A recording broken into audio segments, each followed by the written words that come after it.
mission on the Soyuz MS-14, but Fyodor, a humanoid robot, was strapped into the center seat of the Soyuz vehicle for the ride uphill, as he is for the ride back to Earth later this afternoon. The robot was unstrapped from the Soyuz commander seat in the center seat of the Soyuz vehicle, was brought inside the Russian segment of the station, and this video taken last weekend shows Skvortsov and Ovchinin sending commands to the robot and testing out its ability to react to those commands. All of this testing part of the test flight of the Soyuz vehicle and this particular humanoid robot. Other refinements to this robot will be made in the future, and the Russian space officials will analyze its performance while on board the International Space Station before any determination is made for a reflight of this hardware. But very interesting video as Fyodor joined the crew on board the International Space Station for a few days before returning to the Soyuz vehicle that will be returning to Earth in just a few hours. That is not needed. But you can do it right now. Yeah, in a minute maybe I will activate the recording. Yes, we understand. The two cosmonauts, as we mentioned, on board the International Space Station, Station Commander Alexei Ovchinin and Alexander Skvortsov, are in the Zvezda service module. They'll be monitoring the departure of the Soyuz MS-14 a short time from now. We'll talk about all of the entry milestones here in just a moment. Those two cosmonauts joined by their other four crewmates, three Americans, Nick Hague, Christina Cook, and Drew Morgan, and European Space Agency astronaut Luca Parmitano of Italy. The six-person crew has been working very diligently on a variety of scientific experiments and gearing up for a series of spacewalks that are planned for the late September, early October timeframe that will replace batteries for two of the power channels on the P6 truss of the International Space Station, the far port truss of the station. New lithium-ion batteries to be brought up to the station aboard the Japanese HTV, the H-2 transport vehicle that is scheduled to launch on Tuesday afternoon from the Tanegashima Space Center in southern Japan on a Japanese H-2B rocket. That launch is scheduled for 4:33 p.m. Central Time, which will be 6:33 a.m. in Japan on Wednesday morning, September 11th. Our live coverage of the launch of the HTV-8, or Kanatori vehicle, as it is called, the Japanese word for white stork. The launch of the cargo ship, the unpiloted cargo ship from Tanegashima, is scheduled for, our live coverage will start at 4 p.m. Central Time. Again, launch scheduled at 4:33 p.m. Central Time next Tuesday afternoon, September 10th.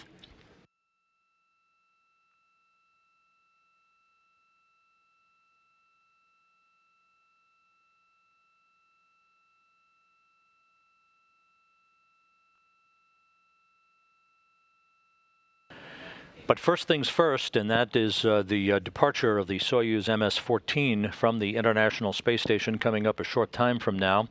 The undocking is scheduled once again at 1:14 p.m. Central Time this afternoon. The whole process of bringing the Soyuz home will begin with the physical separation of the Soyuz from the aft port of the Zvezda service module. The undocking, again, begins with springs on both sides of the docking interface pushing off against one another. The Soyuz will then depart from the station with several separation burns to a safe distance away from the station. Some 2.5 hours after undocking, the deorbit burn will be conducted, a 3-minute, 53-second retrograde firing of the Soyuz engines at 3:37 p.m. Central Time to slow the Soyuz down and enable it to drop out of orbit for its high-speed entry back into the Earth's atmosphere. At 4:06 p.m. Central Time, the three sections of the Soyuz will separate through pyrotechnics.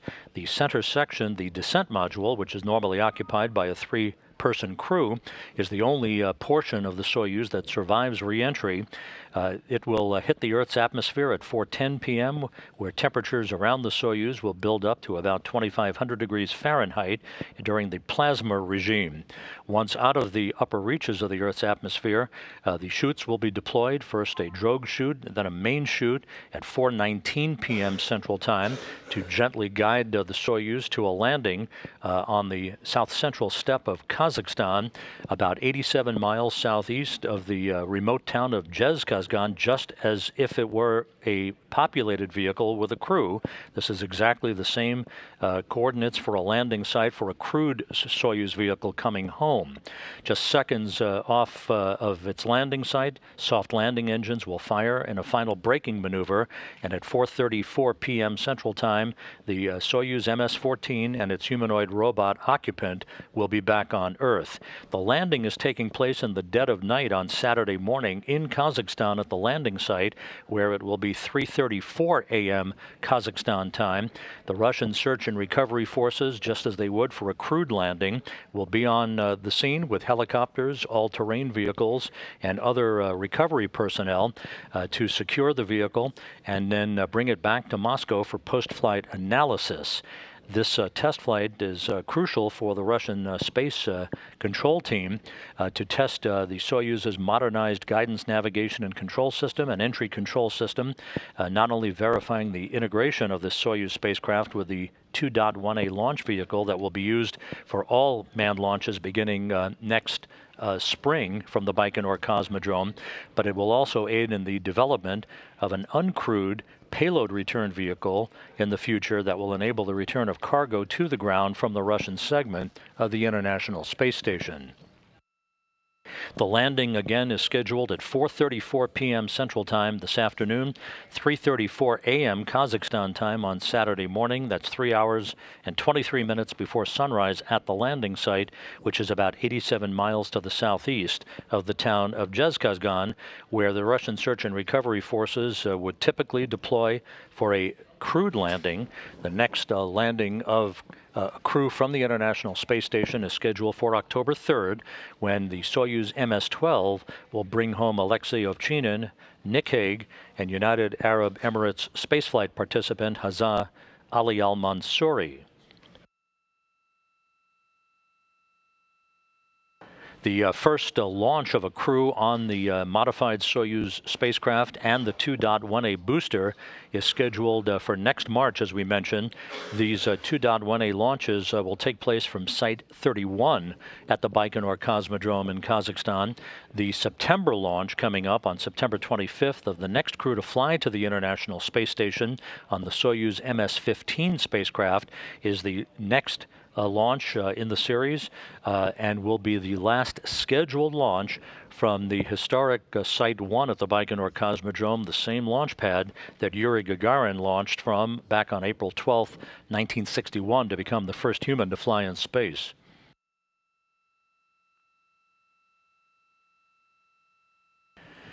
Yesterday, the next crew that will fly to the International Space Station, Jessica Meir of NASA on the right, along with Oleg Skvorpochka, the Russian Soyuz commander, and Hazza Ali Al-Mansouri and their backups. They strolled through Red Square there in front of St. Basil's Cathedral in the traditional ceremonies that take place pre-flight, where they laid flowers at the Kremlin wall by the locations where Russian space icons are interred. This crew will depart their training center at Star City, Russia, the Gagarin Cosmonaut Training Center, next Tuesday, September 10th. They will fly down to the Baikonur Cosmodrome in Kazakhstan for final pre-launch training, and their launch is scheduled at 8:57 a.m. Central Time, 6:57 p.m. Baikonur time on September 25th, and a planned 4-orbit 6-hour rendezvous to take them to the International Space Station, with their docking scheduled at the aft port of the Zvezda service module, the same docking port that will be vacated about 10 minutes from now with the departure of the unpiloted MS-14 spacecraft.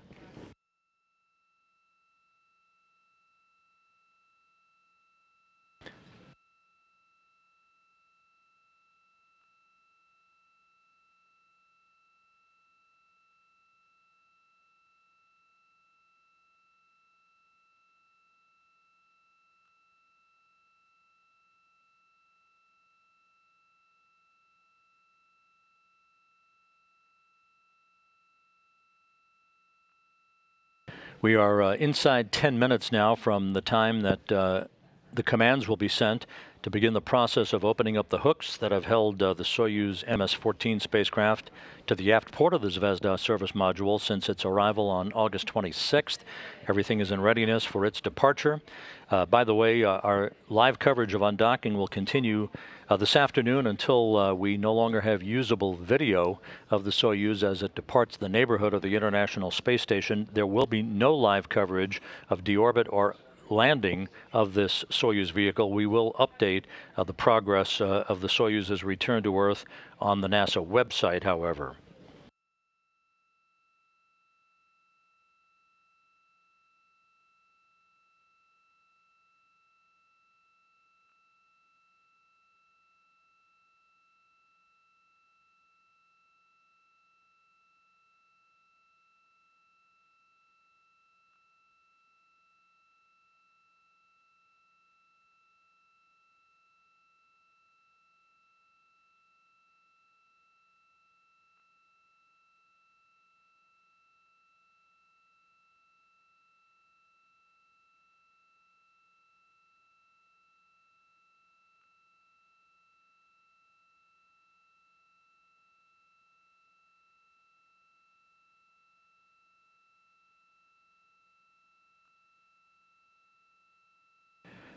About an hour or so ago, here in the flight control room at the Johnson Space Center, the flight director, Emily Nelson, polled her flight control team for a go for undocking of this Soyuz vehicle. She passed that information along to her Russian flight director counterpart at the Russian Mission Control Center. Everything is in readiness as we are now under 8 minutes away from the issuance of the command to open up the hooks holding the Soyuz MS-14 in place at the aft port of the Zvezda service module.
Under 6 minutes now from the issuance of the opening of the hooks holding the Soyuz MS-14 in place. Once again, this is an unpiloted Soyuz spacecraft that arrived at the station after an aborted rendezvous approach on August 24th. It came back around for a flawless docking to the Zvezda service module's aft port 2 days later and has spent the past 11 days undergoing tests by Russian space specialists in advance of use of upgraded Soyuz systems on future Soyuz spacecraft beginning next spring.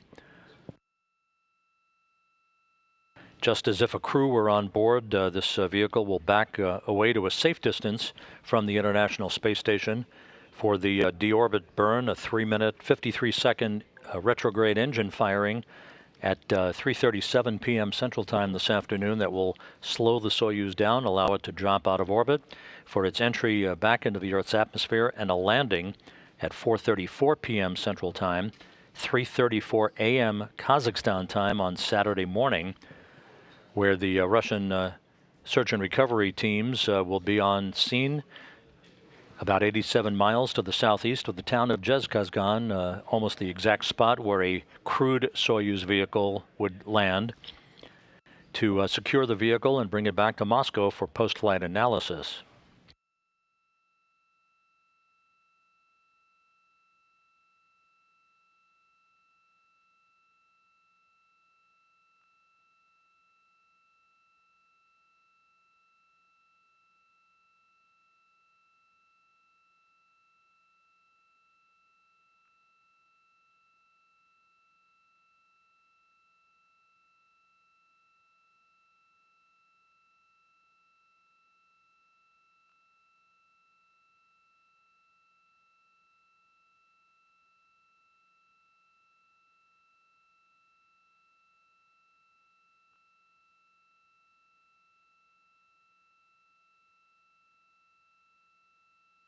The International Space Station is currently flying 258 miles above the Earth, moving from southwest to northeast, about to cross the northern border of China with Mongolia.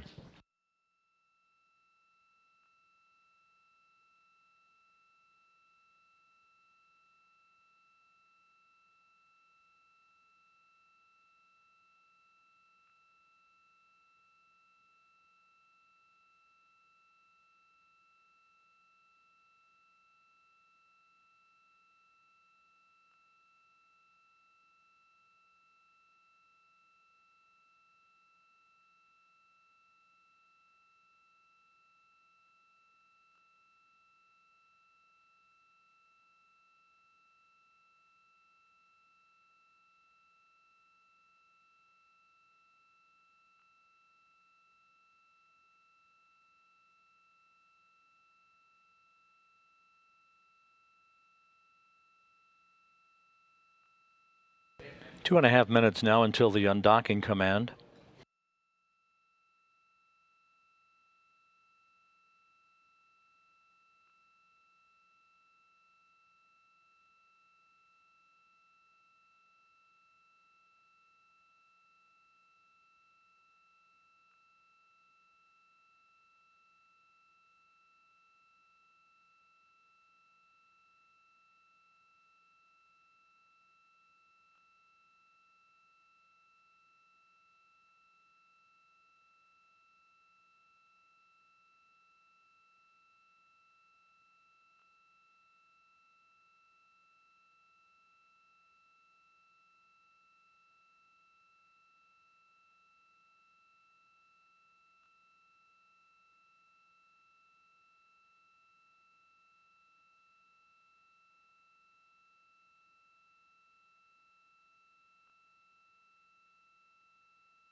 The Soyuz docking system is now powered. We're under a minute until the issuance of the undocking command. That will begin a 90-second process to open up the hooks holding the Soyuz MS-14 in place at the aft port of the Zvezda service module.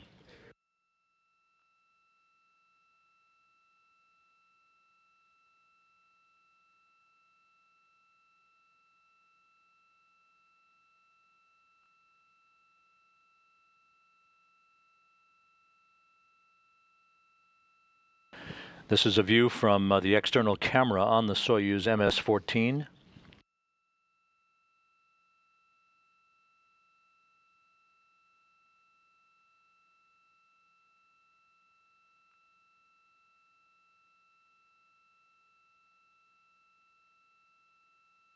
We'll be seeing indications momentarily of the hooks beginning to jive open. And right on time, the hooks are jiving open. Once again, 90 seconds until the hooks are fully open, at which point springs on both sides of the docking interface will push off against one another, enabling the Soyuz to be set free from the aft port of Zvezda.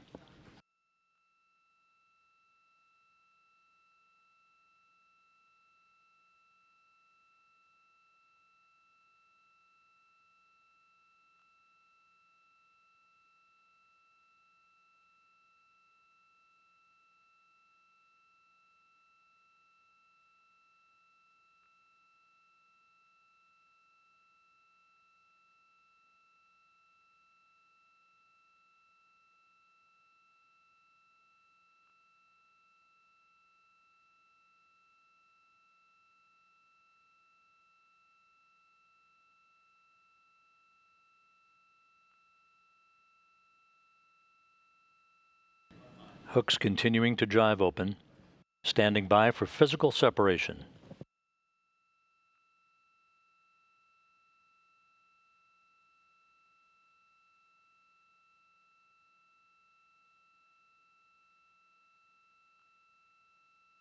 And physical separation coming at 1:14 p.m. Central Time, 2:14 p.m. Eastern Time, as the International Space Station flew over the border between northeastern China and southeastern Russia.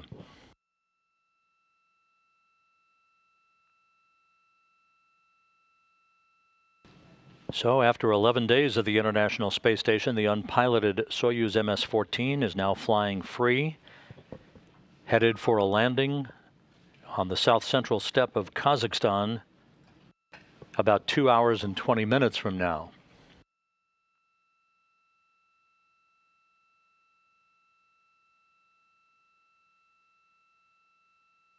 You're looking at the docking port on the aft end of the Zvezda service module. That will be the same docking port that the next crew to launch to the International Space Station will call home, as the Soyuz MS-15 with Oleg Skripochka of Roscosmos, Jessica Meir of NASA, and spaceflight participant Hazza Ali Al-Mansouri of the United Arab Emirates ease into the aft port of the Zvezda service module on September 25th.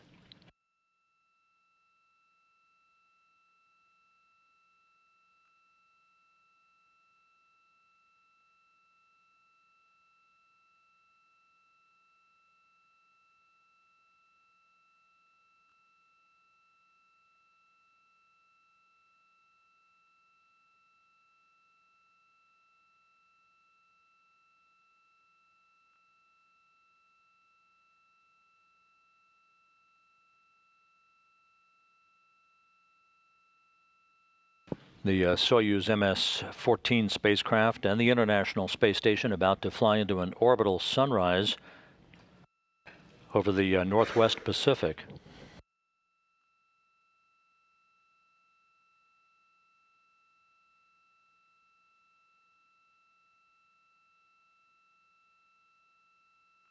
We're about 1 minute away from the first in a series of separation burns that will accelerate the Soyuz's departure rate from the International Space Station.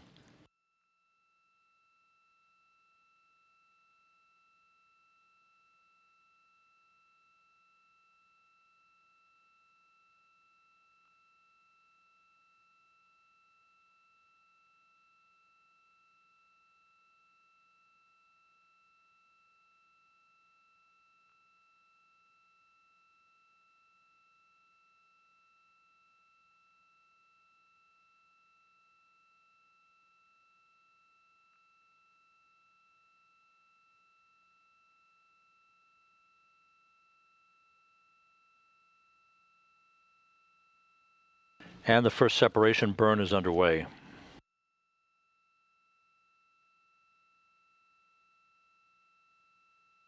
This was an 8-second burn of the Soyuz thrusters to increase the opening rate between the Soyuz and the International Space Station at about 0.5 meter per second. This view now from a camera on the truss of the International Space Station, showing the Soyuz backing away from the Zvezda service module, again an unpiloted Soyuz vehicle that has been used for a test flight to provide data for Russian space specialists on upgrades to a guidance, navigation, and control system, the entry control system that will be in play later this afternoon. The spacecraft collecting data on its compatibility for launch with a Soyuz 2.1A booster, the same configuration that will be used to launch crews to the International Space Station from the Baikonur Cosmodrome beginning next spring.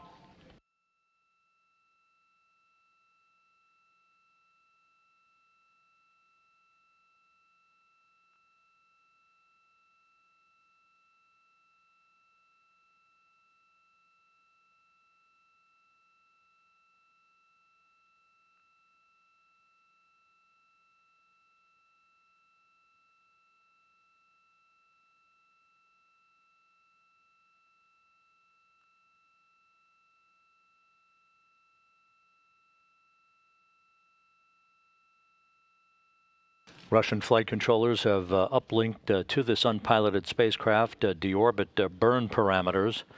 Again, the deorbit burn itself scheduled at 3:37 p.m. Central Time, 4:37 p.m. Eastern Time, a 3-minute, 53-second retrograde firing of the Soyuz engines that will slow the vehicle down by some 18 meters per second, allowing it to drop out of orbit for its return back to Earth and a landing in the pre-dawn hours Saturday Kazakhstan time at a landing site almost identical to what is used for crew returns from the International Space Station southeast of the town of Zhezkazgan.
A great view from truss cameras on the International Space Station showing the departing unpiloted Soyuz MS-14, which made an automated approach and docking to the International Space Station back on August 26th.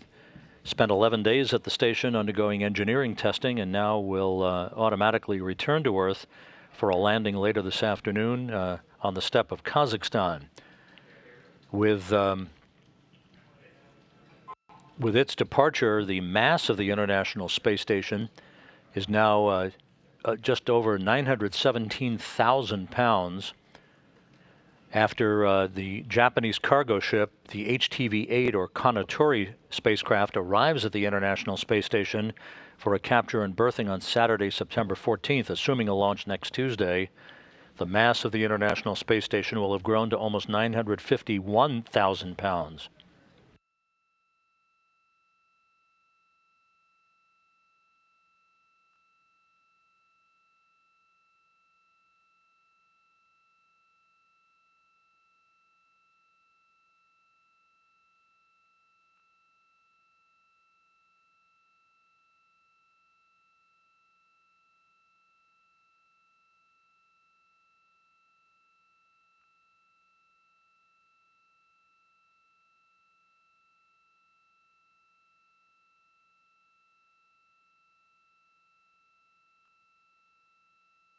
As we showed earlier in the animation of the entry sequence, the Soyuz vehicle again will conduct an automated deorbit burn at 3:37 p.m. Central Time. 29 minutes after the burn, the onboard computers will trigger a series of pyrotechnic actions to separate the three modules, the three sections of the Soyuz spacecraft, the upper section being the orbital module that contains the docking probe and other avionics for the spacecraft. The center section is the only section that returns to Earth for a parachute-assisted landing. That is the descent stage. The descent module normally contains a crew strapped into three respective seats side by side. The only occupant is the humanoid robot Fyodor strapped into the center seat of the Soyuz vehicle, the descent module. The lower section is the instrumentation and propulsion module that contains the solar arrays and obviously the propulsion elements, including the engines and the propulsion lines and the fuel tanks. The module separation is scheduled at 4:06 p.m. Central Time, about 4 minutes before the Soyuz begins to enter the Earth's atmosphere, and the regime called the plasma regime, which will last just over 2 minutes or so, in which temperatures around the spacecraft will begin to build to about 2,500 degrees Fahrenheit, that heat repelled by the heat shield on the bottom of the descent module itself. Once the Soyuz leaves that portion of the entry at 4:19 p.m., the command will be issued to deploy the chutes on the Soyuz spacecraft, a series of drogue chutes followed by a large main parachute. And from that point, it's about 15 minutes from chute deploy to landing.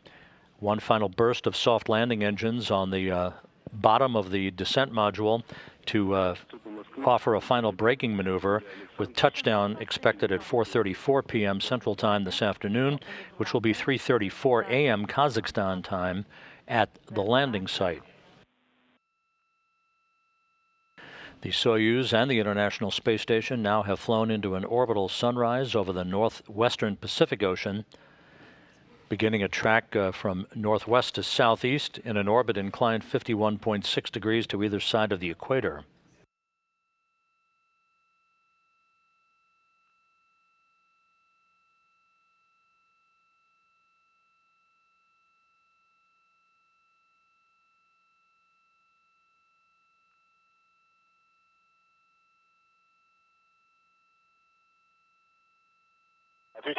Go ahead, Moscow. This is Alexander. Alexander, the cover the PRK valve, you have to be switched to closed position, and afterwards you can do all the closeout operations and deactivate the recording. Copy, I'm closing the PEV valve. Alexander, so you can actually report the results, of your photography. Did you notice any thing on the interface? Actually, in my opinion, the interface is clean, no fault there at all. Copy that. Thank you. Good news. So could you please switch the valve of PRK Soyuz to closed position? In work.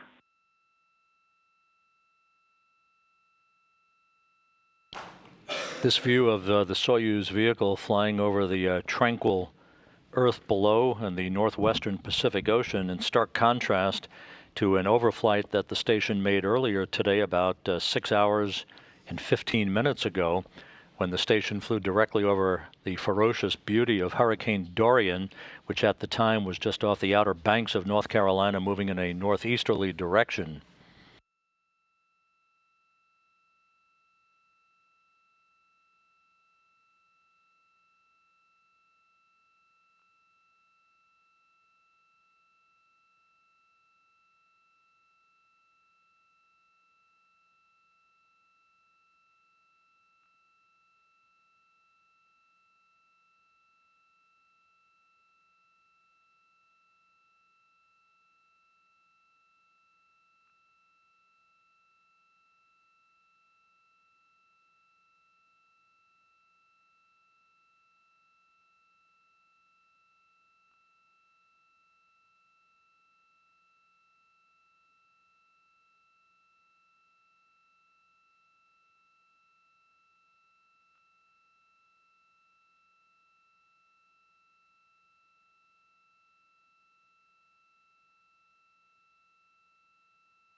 Your application is closed. Unintelligible. Yes, we are powering off the video and closeout ops are go. Copy.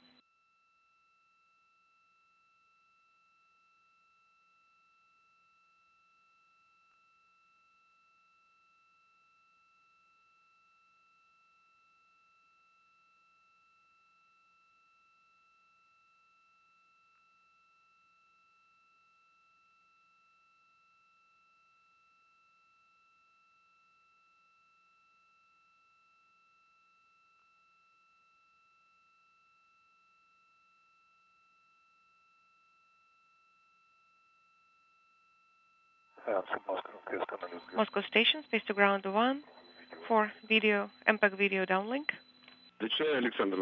Alexander, go ahead. All right. Am I go to downlink the video?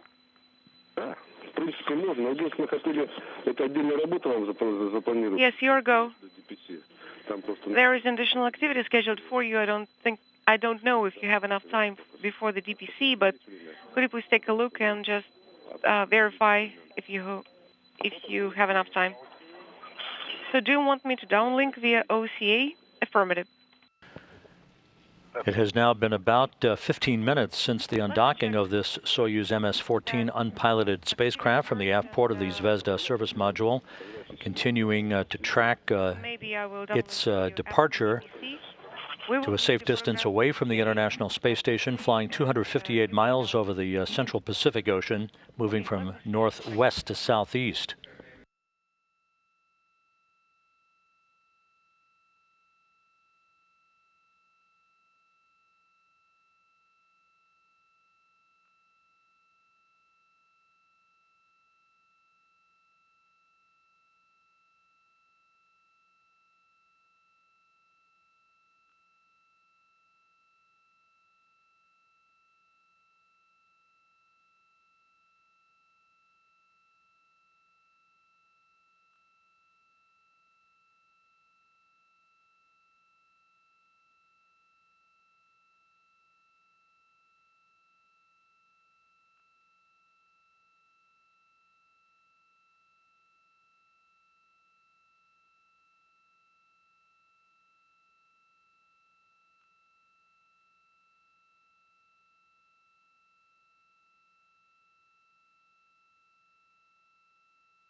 Again, you're looking at the Soyuz MS-14 spacecraft having undocked from the aft port of the Zvezda service module, heading for a deorbit burn of its engine about 2 hours and 6 minutes from now. That will begin its trek back to Earth and a landing under parachutes in south-central Kazakhstan, some 87 miles to the southeast of the town of Zhezkazgan.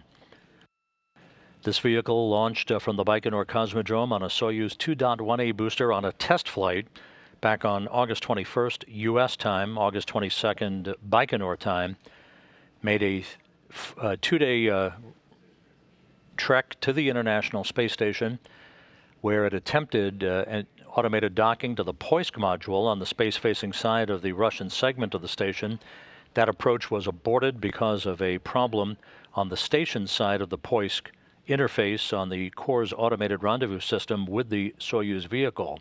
The Soyuz was commanded to abort its approach, backed away to a safe distance from the station, and after the Russian flight control team devised a plan to have Alexander Skvortsov, Drew Morgan, and Luca Parmitano relocate their Soyuz spacecraft, the MS-13, from the aft port of Zvezda to Poisk for a manual redocking effort on the night of August 25th.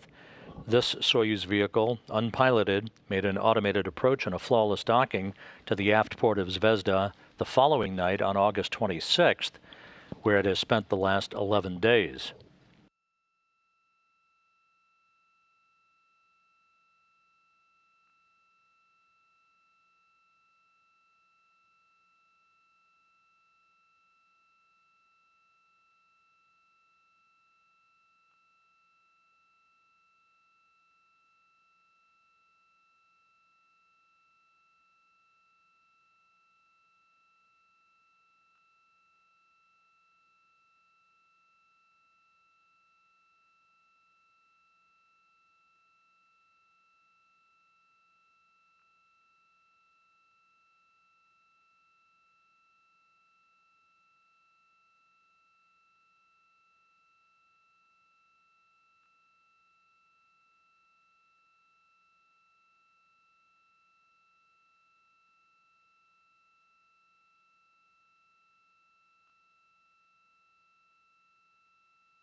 The flurry of activity at the International Space Station will continue this coming week with the scheduled launch on Tuesday afternoon U.S. time of JAXA, the Japan Aerospace Exploration Agency's unpiloted cargo ship, the HTV-8, the H-2 transfer vehicle, the eighth in the series of such cargo ships that will carry more than 4 tons of supplies, experiment hardware, and spare parts to the International Space Station, most notably a new half-dozen lithium-ion batteries and adapter plates that will be installed during a series of upcoming spacewalks on the far port truss of the International Space Station, the P6 truss, to upgrade the power systems for 2 of the station's power channels.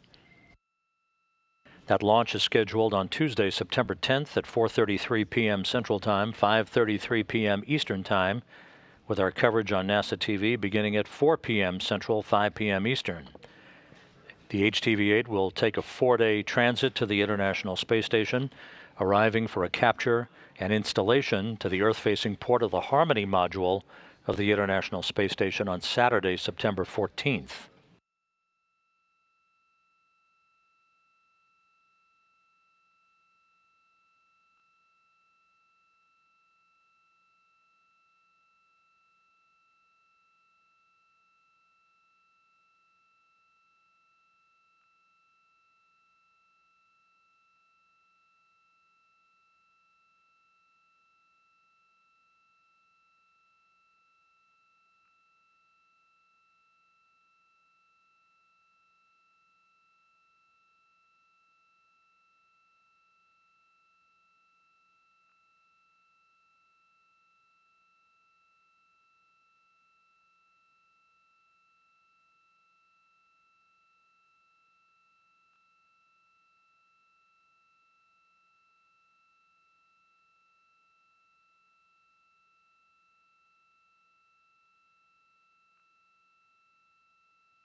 The Soyuz MS-14 traveling at 5 miles a second over the central Pacific Ocean. You can tell in this view the upper portion of the Soyuz, called the orbital module, again contains the docking probe and other avionics for the Soyuz systems. The center section, which resembles a bell-shaped configuration, is the descent module, normally occupied by a 3-person crew, in this case only occupied by a humanoid robot, the Fyodor, that made the trip to and is returning from the International Space Station, where it underwent engineering testing. The white section at the bottom of the Soyuz with the solar arrays as the instrumentation and propulsion module. After the deorbit burn of the spacecraft to slow it down and enable it to drop out of orbit, that's coming up in 2 hours at 3:37 p.m. Central Time. Some 29 minutes after the deorbit burn, there will be a command sent for the pyrotechnic separation of the 3 sections of the Soyuz vehicle. The center section, the only section that survives reentry, with its heat shield repelling the fiery reentry back into the Earth's atmosphere, and then deploying parachutes to slow it down for a landing in south-central Kazakhstan. Again, the landing scheduled at 4:34 p.m. Central Time, 3:34 a.m. Kazakhstan time on Saturday morning.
The Soyuz MS-14, having conducted a pair of separation burns, continues an opening rate away from the International Space Station, flying over the Pacific Ocean from northwest to southeast, soon to approach the coast of Chile.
This is Mission Control Houston, fading from view in this camera on the truss of the International Space Station is the receding image of the Soyuz MS-14, which undocked from the International Space Station some 33 minutes ago at 1:14 p.m. Central Time, 2:14 p.m. Eastern Time.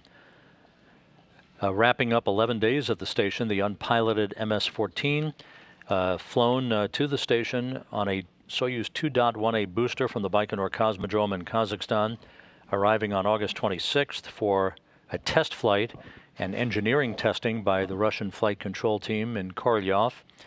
This modified Soyuz with upgraded motion control systems and entry guidance systems will be the same type of Soyuz that is launched on a Soyuz 2.1A booster to carry crews to the International Space Station from Baikonur beginning next March. We are approaching the point where the Soyuz is transitioning for its activities involving a deorbit burn and automated 3-minute, 53-second retrograde engine firing that's coming up 1 hour, 49 minutes from now. That will slow the Soyuz down, enabling it to drop out of orbit for a high-speed entry back into the Earth's atmosphere and a parachute-assisted landing on the south-central steppe of Kazakhstan at 4:34 p.m. Central Time, 3:34 a.m. Kazakhstan time on Saturday morning, where the Russian search and recovery forces will be standing by to safe the vehicle and bring it back to Moscow for post-flight engineering analysis. So the unpiloted flight of the Soyuz MS-14 to the International Space Station is now complete. All that's left is its re-entry and landing back on the steppe of Kazakhstan. That will not be televised on NASA television. We will update the web and the blog with information regarding the Soyuz's descent back into the Earth's atmosphere and its eventual landing in south-central Kazakhstan. And with that, we'll wrap up our coverage for today with one programming note. The next vehicle that will be sent to the International Space Station, the unpiloted HTV-8, the H-2 transfer vehicle, named Kanatori, which is the Japanese word for white stork. It is scheduled to be launched unpiloted cargo ship with 4 tons of supplies and spare parts, including a half dozen new lithium-ion batteries and adapter plates for the P-6 truss power systems on the International Space Station. Its launch is scheduled on Tuesday, September 10th at 4:33 p.m. Central Time, 5:33 p.m. Eastern Time, which will be 6:33 a.m. in Japan on Wednesday, September 11. Our live coverage of the launch from the Tanegashima Space Center in southern Japan will begin at 4 p.m. Central, 5 p.m. Eastern next Tuesday, September 10th. So we invite you to join us for all of that and all of the activities of the Expedition 60 crew on the International Space Station on the website at www.nasa.gov. For now, have a great weekend. This is Mission Control Houston.